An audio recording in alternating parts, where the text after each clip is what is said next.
চট্টগ্রাম বন্দর নিয়ে অনেকের মধ্যে কৌতূহল তৈরি হয়েছে। মাঝে মাঝে এমন কথাও শুনেছি যে এই বন্দর বিদেশিদেরকে নাকি দিয়ে দেওয়া হচ্ছে। আমি আগেও জানিয়েছি, চট্টগ্রাম বন্দর হলো বাংলাদেশের অর্থনীতির হৃৎপিণ্ড। বর্তমানে এই হৃৎপিণ্ড অতি দুর্বল। এখন যে অবস্থায় আছে সেই অবস্থায় তাকে রেখে দিলে আমাদের অর্থনীতিকে সামনে এগিয়ে নিয়ে যাওয়া সম্ভব হবে না। এই হৃৎপিণ্ডকে বড় করতে হবে, মজবুত করতে হবে, সুঠাম করতে হবে। তা করতে হলে বহু উদ্যোগ গ্রহণ করতে হবে, অভিজ্ঞদের সাহায্য লাগবে। আমরা যাদের সঙ্গে যোগাযোগ করেছি তারা বন্দর ব্যবস্থাপনায় বিশ্বের সেরা, সবচেয়ে অভিজ্ঞ। তারা ইউরোপ, কানাডা, অস্ট্রেলিয়া, চীন, দক্ষিণ কোরিয়া, ভারত, পাকিস্তান, তুরস্ক, মধ্যপ্রাচ্য ও আফ্রিকা সহ বিশ্বজুড়ে বন্দর পরিচালনা করে। তাদের কাজ বন্দর ব্যবস্থাপনা। আমাদের লক্ষ্য হলো বন্দর ব্যবস্থাপনার কাজ যত তাড়াতাড়ি সম্ভব তাদের কাছ থেকে শিখে নেওয়া।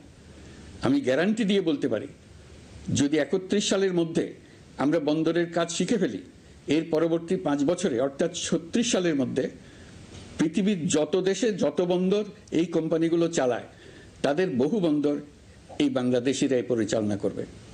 আপনারা যে বন্দরেই পা দেবেন দেখবেন সেখানে বাংলাদেশিরা আছেন।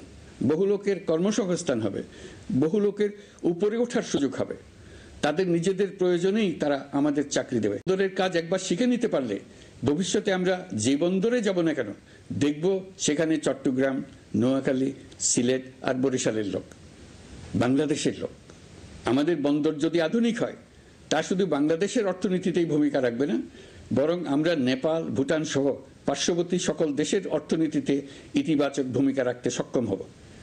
এই বন্দরই হবে অঞ্চলের অর্থনীতির সমৃদ্ধির চাবিকাঠি। কুমিরা থেকে টেকনাফ পর্যন্ত নানা বন্দরের কর্মচাঞ্চল্যে সমগ্র উপকূল অঞ্চল দক্ষিণ এশিয়ার একটি গুরুত্বপূর্ণ অর্থনৈতিক প্রাণকেন্দ্র হিসেবে প্রতিষ্ঠিত হবে। এই পুরো অঞ্চলে অনেকগুলো শিল্পাঞ্চল গড়ে উঠবে শুধু সমুদ্রের সান্নিধ্য এবং তার ব্যবহারের দক্ষতার কারণে। তার সঙ্গে গড়ে উঠবে আরেকটি নতুন শিল্প, আধুনিক পদ্ধতিতে সমুদ্রে মাছ পালন, আহরণ ও প্রক্রিয়াজাতকরণের শিল্প। এটি আরেকটি নতুন জগৎ সৃষ্টি করবে।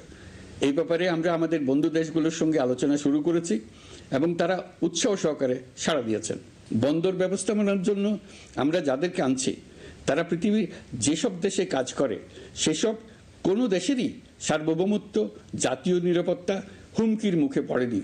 আমি দেশবাসীর প্রতি আহ্বান জানাই, আপনারা নিজেদেরকে ভিত্তিহীন বিরোধিতা এবং অপপ্রচারের শিকার হতে দেবেন না।